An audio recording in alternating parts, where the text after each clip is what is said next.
আসবে কবে এই জমিনে তোমারই শাসন।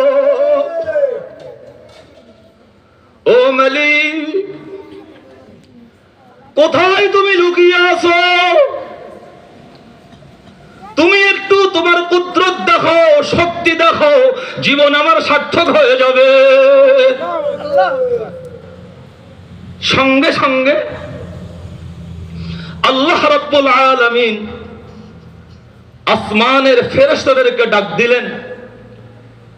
ডাক দিয়ে বললেন, ও ফেরেশতারা, আমার বান্দি আসিয়াকে আমি পরীক্ষা করেছি, আমার বান্দি সেই পরীক্ষায় 100 নম্বরে পাশ করে ফেলছে। ও ফেরেশতারা, আমি আল্লাহর বিধান, মানুষ মারা গেলে